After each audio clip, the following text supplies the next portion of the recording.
আপনার গোলটাকে নির্ধারণ করুন, আপনার সময়টাকে আল্লাহর জন্য আপনি ব্যয় করুন। আল্লাহর জন্য আপনি যদি সময় ব্যয় করেন, মনে রাখবেন আল্লাহ সুবহানাহু ওয়া তাআলা আপনার সময়ের মধ্যে বারাকা প্রদান করবেন। আপনার বয়সের মধ্যে 20-30 হয়ে গিয়েছে, আপনি কি করেছেন? আপনি আপনাদের পূর্বপুরুষদের দিকে তাকান তো, 20-30 বছর তারা কি করেছে? 20-30 বছর তারা এই গোটা পৃথিবীতে তারা চষে বেরিয়েছে। আপনার পূর্বপুরুষদের দিকে তাকিয়ে দেখেন না, তারা 20-30 বছর তারা কি করেছে? আব্দুল ইবনে ওমর, আব্দুল ইবনে আমর ইবনুল আস, অথবা আব্দুল ইবনে আব্বাস, তাদের দিকে তাকান, তারা এই বয়সে তারা কি করেছে, তাদের অবস্থাটা কি, তারা দিনকে কিভাবে গোটা পৃথিবীর, অথবা আপনাদের যদি সবচেয়ে বড় আপনাদের পূর্বপুরুষদের দিকে তাকান, সেটা যদি আপনি আহমদ ইবনে হাম্বল, ইমাম মালিক রাহিমাহুল্লাহ, অথবা আপনি ইমাম বুখারী, মুসলিম, তাদের দিকে তাকিয়ে দেখেন না তারা এই বয়সে কি করেছে। ইমাম নববীর দিকে তাকান, ইবনে হাজার আসকারী কত বছর বেঁচেছিল তারা, ইমাম শাফি কত বছর বেঁচেছিল, কত বছর, তিনি যা লিখেছেন এগুলো তো আপনি পড়েও শেষ করতে পারবেন না। তারা তাহলে পড়াশোনা তারা কবে করেছে, সংসার তারা কবে চালিয়েছে, এবং অন্যান্য কাজগুলো তারা কিভাবে করেছে। আপনি আল্লাহ সুবহানাহু ওয়া তাআলা, আপনার তো সময় কোন দিকে আপনি কাটাচ্ছেন, আপনার সময় আপনি কোন দিকে কাটাচ্ছেন, সময়টাকে নিয়ে আপনি যুবকদের সবচেয়ে সবচেয়ে ঘৃণিত যে অভ্যাসটি, অথবা তাদের জন্য সবচেয়ে ডিস্ট্রাকটিভ যে জিনিসটি, তাহলে যে তাদের সময়ের কোনো মূল্য নাই তাদের কাছে।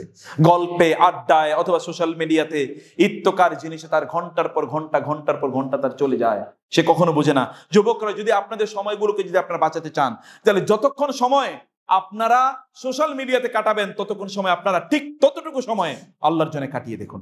আপনি 1 ঘন্টা তো মোবাইল নিয়ে ব্যস্ত ছিলেন, 1 ঘন্টা কোরআন তেলাওয়াত করুন, 1 ঘন্টা সালাত আদায় করুন, 1 ঘন্টা দ্বীনি জ্ঞান অর্জন করুন। এই কাজগুলো আপনারা করুন।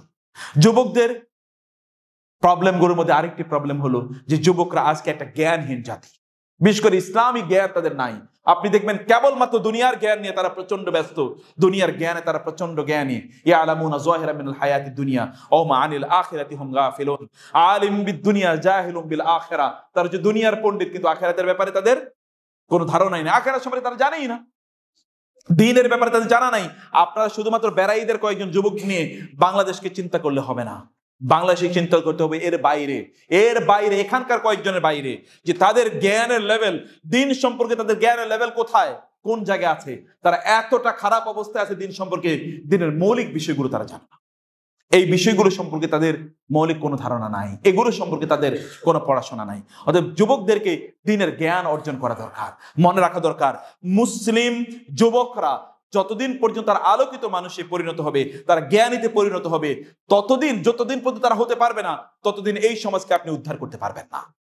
রাসূল সাল্লাল্লাহু আলাইহি ওয়াসাল্লাম বলেছেন, কিয়ামতের আলামতের মধ্যে একটি আলামত হলো ওয়াজহারাল জাহলু, যে জাহালাত চারিদিকে ছড়িয়ে পড়বে।